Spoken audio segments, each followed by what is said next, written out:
Hello everyone, नमस्कार। Online विद्याधन में आप सभी का स्वागत है। आज हम बात करने वाले हैं राष्ट्रीय शिक्षा नीति नेशनल एजुकेशन पॉलिसी 2020 में जो बनाई गई। उसमें बहुत सारे ऐसे संकेतों का प्रयोग किया गया जो हमारे एग्ज़ाम से संबंधित हैं, चाहे वो यूजीसी नेट हो, यूपी पीजीटी हो, या फिर टीजीटी का एग्ज़ाम हो, या अन्य जो भी शिक्षण से संबंधित एग्ज़ाम होते हैं, यहाँ तक कि अन्य जो कॉम्पिटिटिव एग्ज़ाम है वहाँ पर भी इससे संबंधित प्रश्न पूछे जाते हैं। और हायर एजुकेशन की अगर बात करते हैं तो हायर एजुकेशन में इंटरव्यू पैनल भी इससे संबंधित क्वेश्चन कर सकता है। जैसे कि एक मेरू वर्ड इस्तेमाल होता है जो अधिकतर इंटरव्यूज़, जो असिस्टेंट प्रोफेसर के इंटरव्यू होते हैं, एसोसिएट प्रोफेसर और प्रोफेसर पोस्ट के लिए जो इंटरव्यू होते हैं, वहाँ पर भी नई शिक्षा नीति से संबंधित जो संकेताक्षर होते हैं उनके प्रश्न, उनसे संकेताक्षरों के संबंधित प्रश्न कई बनते हैं। यहाँ तक कि मैंने भी इंटरव्यू दिए हैं असिस्टेंट प्रोफेसर के दिल्ली यूनिवर्सिटी से संबंधित संबद्ध कॉलेजों में। तो वहाँ पर भी हमारे जो कॉलीग्स जो इंटरव्यू देने आए थे उनसे इनसे संबंधित क्वेश्चन पूछे गए थे। तो लगा कि ये इम्पोर्टेंट टॉपिक है आप लोगों के लिए, इसीलिए हम इस वीडियो में जो राष्ट्रीय शिक्षा नीति है, नई शिक्षा नीति 2020, उसमें जितने भी संकेताक्षर प्रयुक्त किए गए हैं उन सभी समस्त संकेताक्षरों को हम जो इस वीडियो में कवर करेंगे। वीडियो को शुरू करने से पहले मैं आपको बताना चाहता हूँ कि अगर आपने हमारे चैनल को सब्सक्राइब नहीं किया तो सब्सक्राइब कर लें, क्योंकि ये चैनल आप लोगों के लिए बहुत ही इम्पोर्टेंट साबित होगा। और सबसे पहले हम एक संक्षेप में राष्ट्रीय शिक्षा नीति के बारे में बता देते हैं आपको कि राष्ट्रीय शिक्षा नीति जब बनाई गई तो उसको बनाते समय ध्यान रखा गया स्कूली शिक्षा से लेकर हायर एजुकेशन तक। इसको मुख्यतः 4 भागों में विभाजित किया गया, जिसमें प्रथम भाग स्कूली शिक्षा है, दूसरा हायर एजुकेशन है, तीसरा जो चैप्टर बनाया गया वो अन्य केंद्रीय विचारणीय मुद्दे थे, जिसमें व्यावसायिक एजुकेशन हो गया, वोकेशनल एजुकेशन हो गया, अडल्ट एजुकेशन हो गया, और लाइफ लॉन्ग एजुकेशन जिसे जीवन पर्यंत चलने वाली शिक्षा होती है, भाषा कला संस्कृति से संबंधित शिक्षा हो जाती है। इसके बाद जो भी चीज़ें बनाई गई 3 चैप्टर्स में लाई गई उनका क्रियान्वयन कैसे होना चाहिए, उसके लिए स्ट्रेटजी क्या होनी चाहिए, चौथे भाग में रखा गया।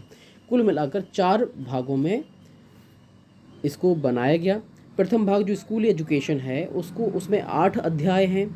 द्वितीय जो उच्च शिक्षा है उसमें 11 अध्यायों को शामिल किया गया है। तीसरे भाग जिसमें अन्य केंद्रीय विचारणीय मुद्दे हैं उसमें 5 अध्यायों को शामिल किया गया है। और चौथा जो भाग है क्रियान्वयन की रणनीति, उसमें 3 अध्यायों में इसको शामिल किया गया है। इसमें जितने भी संकेताक्षर प्रयोग किए गए हैं उन सभी संकेताक्षरों को आज के इस वीडियो में हम कवर करेंगे।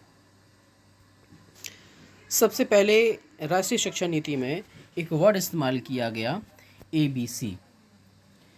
ABC ये जो वर्ड है जिसका अर्थ होता है academic bank of credit. Academic bank of credit, ये याद रखिएगा, ये कई जगह आपको देखने को मिलेगा। यहाँ तक कि जब नई शिक्षा नीति में ग्रेजुएशन लेवल पर, पोस्ट ग्रेजुएशन लेवल पर सेमेस्टर सिस्टम लागू कर दिया गया है तो वहाँ पर ये ABC वर्ड ज़्यादा इस्तेमाल होने लगा है। ठीक है ना। इसके बाद है AI, जो वर्तमान समय में बहुत ही ज़्यादा इसका प्रयोग हो रहा है। AI का वर्तमान समय में हम देख रहे हैं कि बहुत ही अधिक मात्रा में इसको प्रयोग किया जा रहा है। AI का आर्टिफिशियल इंटेलिजेंस, जिसका मीनिंग है आर्टिफिशियल इंटेलिजेंस। और आर्टिफिशियल इंटेलिजेंस के माध्यम से हम बहुत सारी काम कर सकते हैं। वर्तमान समय में आपने देखा होगा, चाहे मूवीज़ हो, एजुकेशन का फील्ड हो, एजुकेशन की फील्ड में अगर हमें जो है इसका इस्तेमाल करना है, एजुकेशन की फील्ड में अगर हम इसका इस्तेमाल करना चाहते हैं तो इसका एक सही तरीका है कि अगर आपको कोई PPT बनाना है, PPT बनाते समय अगर आप AI टूल का इस्तेमाल करते हैं तो ये मान के चलिए कि जो काम आपका 45 मिनट का है वो काम मात्र 5 मिनट में आपका एक PPT बन के तैयार हो जाता है। तो AI बहुत ही एडवांस टूल है, बनाया मनुष्य के द्वारा ही गया, पर तकनीक के माध्यम से हम उसका सहारा लेकर बहुत ही अच्छी तरीके से काम कर सकते हैं। इसके बाद नेक्स्ट टॉपिक है AC, autonomous degree granting college. Autonomous degree granting college AEC की अगर बात करते हैं, प्रौढ़ शिक्षा केंद्र। API, application programming interface. यहाँ पर API जो वर्ड इस्तेमाल किया गया है, API दो तरीके से इसका फुल फॉर्म होगा। पहला तो एप्लीकेशन प्रोग्रामिंग इंटरफेस, जो कि राष्ट्रीय शिक्षा नीति 2020 में इसका इस्तेमाल किया गया। ठीक है। अगर इसका API का एक दूसरा फुल फॉर्म होता है academic performance indicator. Academic performance indicator जो कि AP score, assistant professor, associate professor और प्रोफेसर पोस्ट के लिए जो लोग अप्लाई करते हैं वो इससे बखूबी परिचित हैं API वर्ड से। इसके बाद हम बात करते हैं आयुष की। आयुष आयुर्वेदिक, योग, प्राकृतिक चिकित्सा, यूनानी और सिद्ध होम्योपैथी के लिए एक वर्ड इस्तेमाल किया जाता है, Ayush. BEd, bachelor of education, जिसे हम सभी जानते हैं। BEO, block education officer. इसके बाद हम बात करते हैं BITE। BITE, block institute of teacher education. Block institute of teacher education. BOA, board of assessment. Board of assessment. BOG की अगर बात करते हैं, बोर्ड ऑफ गवर्नेंस होता है। BRC, ब्लॉक रिसोर्स सेंटर होता है। VWOC, bachelor of vocational education. VWOC जो होगा वो इस तरीके से लिखा जाएगा, VWOC। इसकी बात है CABE। CAB जिसे कहते हैं, CABE, central advisory board of education. Central advisory board of education. CBCS। CBCS की अगर बात करते हैं, child based credit system. Child based credit system. CBSE, central यह हो जा आपका है केंद्रीय माध्यमिक शिक्षा बोर्ड। सेंट्रल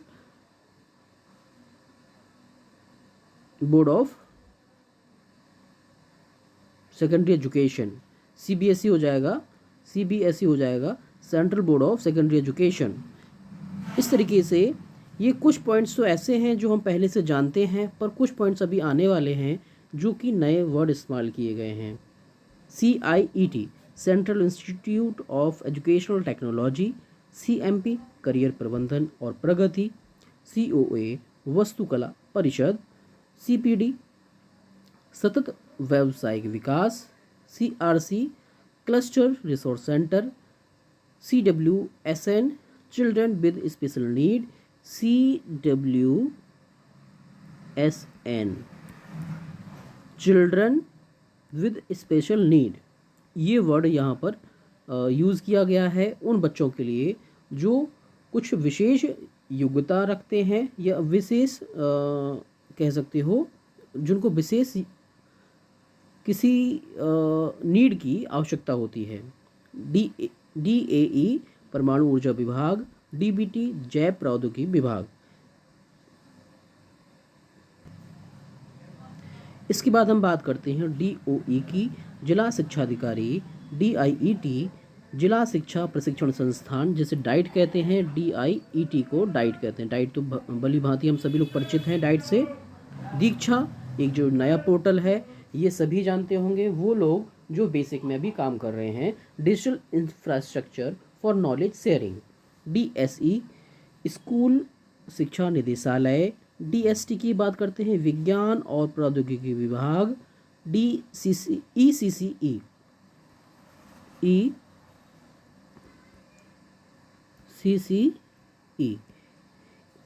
ये हो गया early childhood care and education, जो 0 से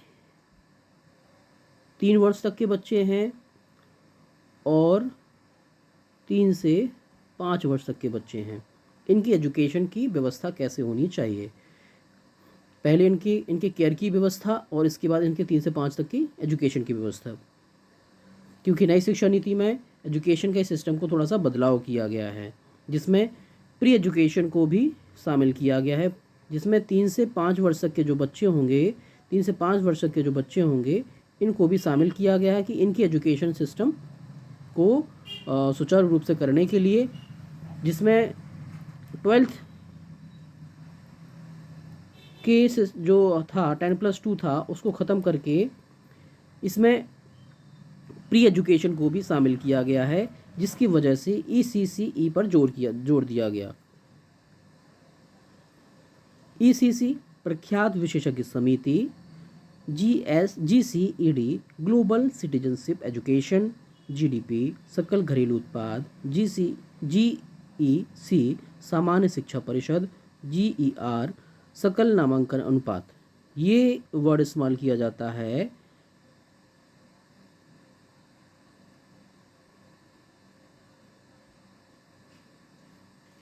जब हम हायर एजुकेशन या सेकेंडरी एजुकेशन या प्राइमरी एजुकेशन की बात करते हैं, उसमें एनरोलमेंट कितना हुआ, वहाँ पर इस वर्ड का इस्तेमाल किया जाता है। क्या हमने टारगेट रखा है कि हमारा GER क्या होगा, सकल नामांकन अनुपात क्या होगा, GFR सामान्य वित्तीय निगम, HECI भारत का उच्च शिक्षा आयोग, HEGC उच्चतर शिक्षा अनुदान आयोग, HEI उच्चतर शिक्षा संस्थान, ICAR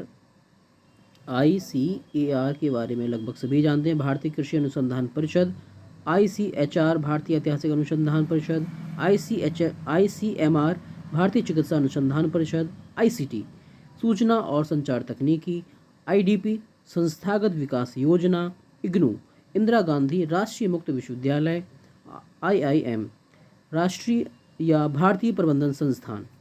ये वर्ड जितने भी यूज़ किए गए यहाँ से लेके यहाँ तक, ये बखूबी हम सभी जानते हैं। और ये जो PDF है, राष्ट्रीय शिक्षा नीति जो नई लाई गई है वहीं से ली गई है, और यही वो वर्ड हैं जो उनमें इस्तेमाल किए गए हैं। इसके बाद IITI इंडियन इंस्टीट्यूट, ये जो वर्ड बहुत इम्पोर्टेंट है, यहाँ तक कि मेरा PhD का जो कोर्स वर्क था वहाँ पर भी ये इसका प्रयोग किया गया था, वहाँ पर भी ये क्वेश्चन आया था। IITI Indian institute of translation and interpretation, Indian institute of translation and interpretation, ISL भारतीय सांकेतिक भाषा, ITI औद्योगिक प्रशिक्षण संस्थान, MED की बात करते हैं, मास्टर ऑफ एजुकेशन हो गया। इसके बाद हम बात करते हैं MBBS, जिसे बैचलर ऑफ मेडिसिन और बैचलर ऑफ सर्जरी कहते हैं। MBBS को बैचलर ऑफ मेडिसिन, ये उल्टा चलेगा, बैचलर ऑफ मेडिसिन इस तरफ और बैचलर ऑफ सर्जरी, पहले एक बार उल्टा दूसरी बार सीधा, बैचलर ऑफ मेडिसिन और बैचलर ऑफ सर्जरी। MERU बहुविषयक, जिसे मेरू, मैंने जो वर्ड पहले इस्तेमाल किया था मेरू, ये वही वर्ड है मेरू, बहुविषयक शिक्षा और अनुसंधान विश्वविद्यालय, जिसे इंग्लिश में कहते हैं multi disciplinary education and research universities, multi disciplinary education and research universities. ये क्वेश्चन बहुत इंपॉर्टेंट था उस समय जब मैं इंटरव्यू दे रहा था, बहुत लोगों से पूछा गया था, पर ये क्वेश्चन मेरे से नहीं पूछा गया था, ठीक है ना। तो ये मान के चलिए इस तरीके के जो क्वेश्चन हैं नई शिक्षा नीति से संबंधित क्वेश्चन है, नया क्वेश्चन है, नया कंसेप्ट है, तो इस तरीके के क्वेश्चन जरूर पूछे जाते हैं, ठीक है। तो याद रखिएगा, मेरू का फुल फॉर्म होता है बहुविषयक शिक्षा और अनुसंधान विश्वविद्यालय या multi disciplinary education and research universities. इसके बाद है MHFW स्वास्थ्य एवं परिवार कल्याण मंत्रालय, स्वास्थ्य एवं परिवार कल्याण मंत्रालय, MHRD मानव संसाधन विकास मंत्रालय, जिसे अब शिक्षा मंत्रालय का नाम दे दिया गया है, MOE कह दिया गया है, MOE शिक्षा मंत्रालय, ministry of education,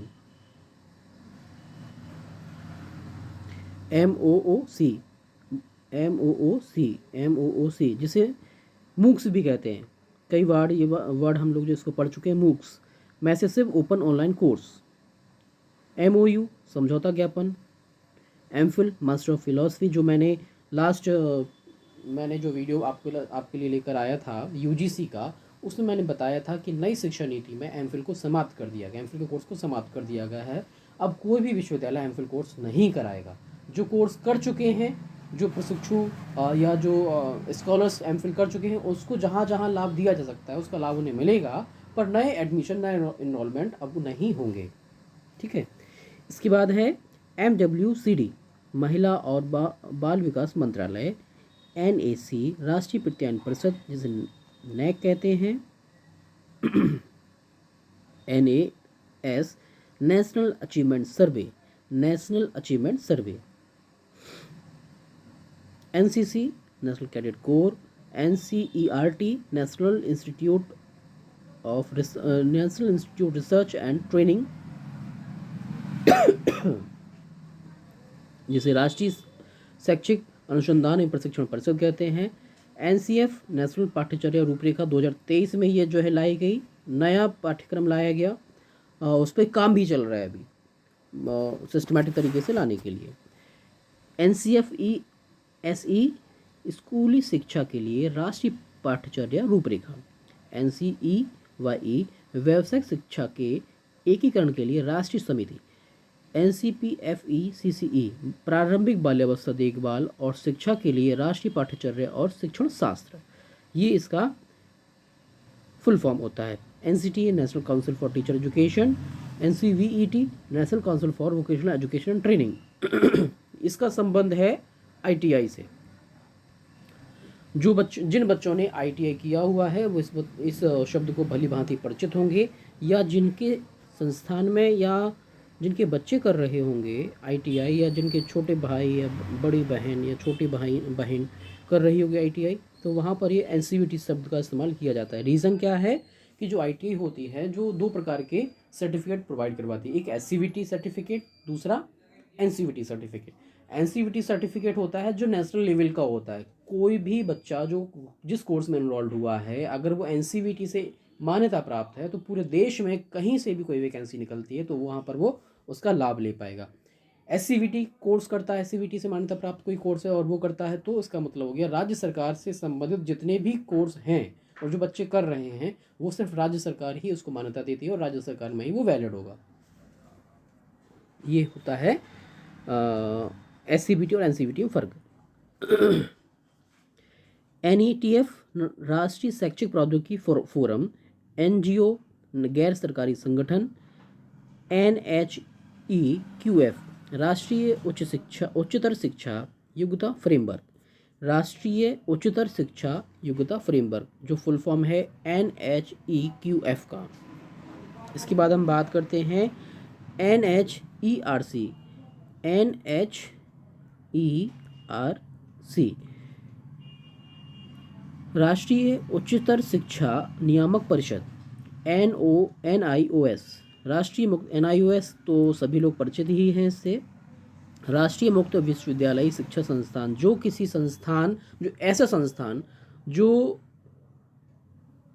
proper education नहीं ले पाते हैं बच्चे विद्यालय परिक्षेत्र में रहकर, तो वो मुक्त रूप से विद्यालय शिक्षा को प्राप्त कर सकते हैं NIOS से। NIT राष्ट्रीय प्रौद्योगिकी संस्थान, NITI national institute for transforming India, national institute for transforming India NITI का।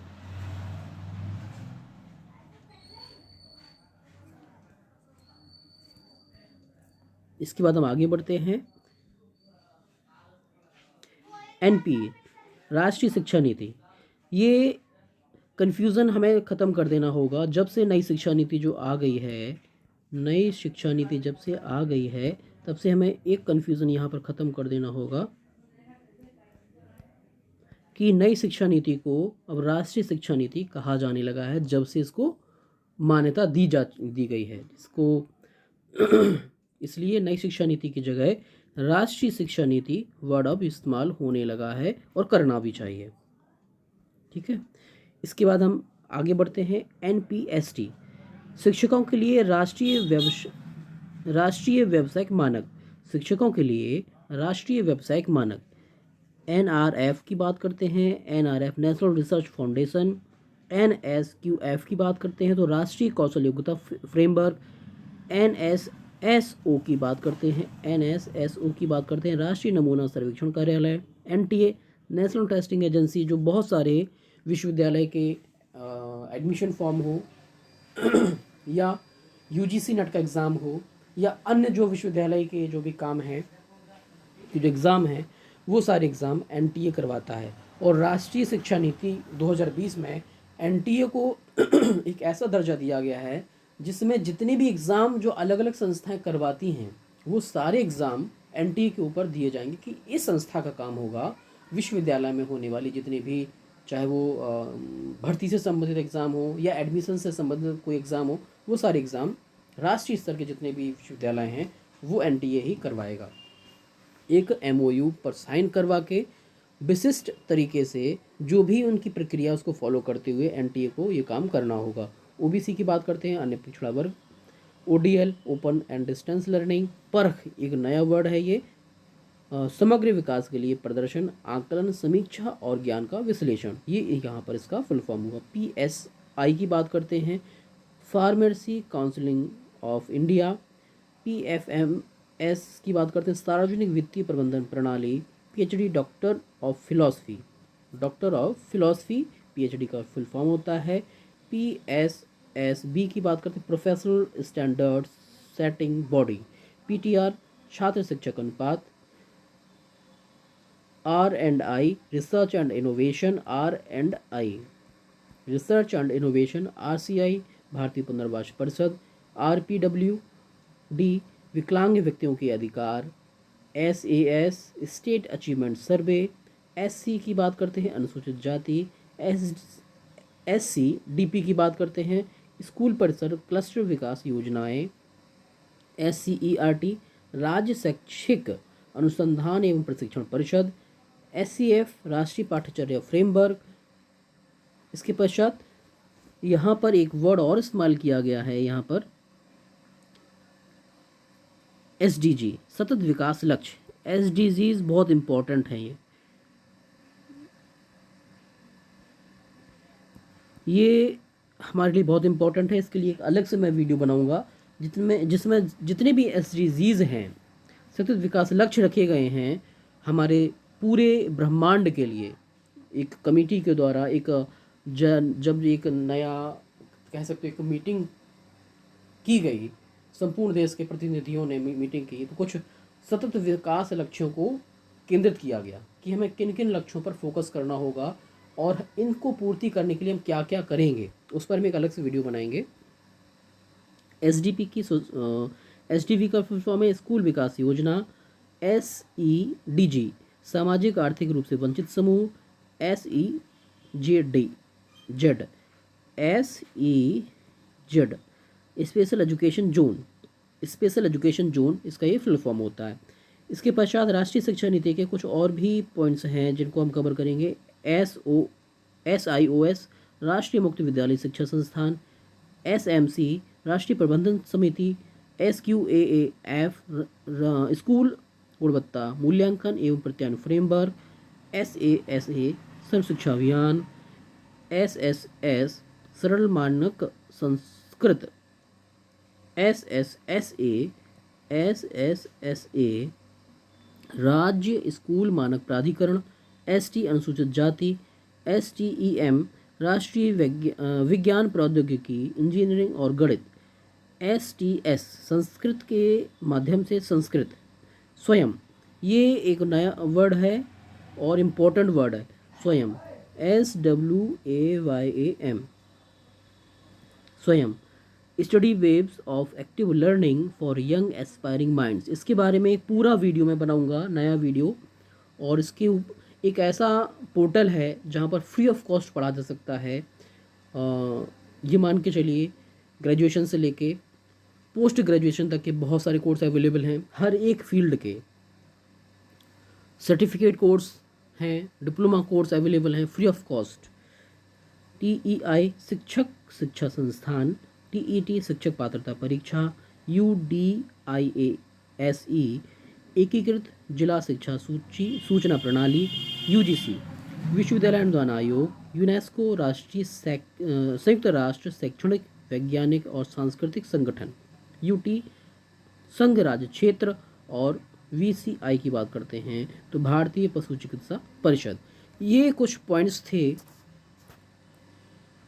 जो राष्ट्रीय शिक्षा नीति 2020 में जब आप इसको डिटेल में पढ़ेंगे तो वहाँ पर ये आपको देखने को मिलेंगे। लेकिन अगर आप उसको डिटेल में नहीं पढ़ना चाहते हैं उसको अच्छी तरीके से उसका सिर्फ चैप्टर वाइज पढ़ना चाहते हैं आप लोग, जिसमें टोटल चैप्टर 27 है और 4 भागों में 27 चैप्टर्स को कवर किया गया है। प्रत्येक चैप्टर में क्या क्या दिया गया है उसका सारा अगर आप हमसे पढ़ना चाहते हैं तो वीडियो के डिस्क्रिप्शन में जाके आप हमारे व्हाट्सएप ग्रुप के थ्रू जुड़ सकते हैं, हमसे टेलीग्राम ग्रुप के थ्रू जुड़ सकते हैं, आप हमारे एप्लीकेशन को भी डाउनलोड कर सकते हैं। और वीडियो के कमेंट बॉक्स में कमेंट जाके ज़रूर आप कमेंट करिएगा कि ये वीडियो आपको कैसा लगा, और यहाँ तक कि आपको ये भी बताना है कि आप नया वीडियो किस टॉपिक पर चाहते हैं, तो उस टॉपिक को हम आपके सामने लेकर आएंगे। तो आशा है कि आज का ये वीडियो आप लोगों के लिए उपयोगी सिद्ध होगा। अगर ये वीडियो आपके लिए उपयोगी सिद्ध हुआ है तो वीडियो को लाइक करें, शेयर करें, चैनल को सब्सक्राइब करना ना भूलें, और हमारे आप एप्लीकेशन ऑनलाइन विद्याधन ऐप को डाउनलोड अवश्य करें। मिलते हैं नए वीडियो में, तब तक के लिए नमस्कार।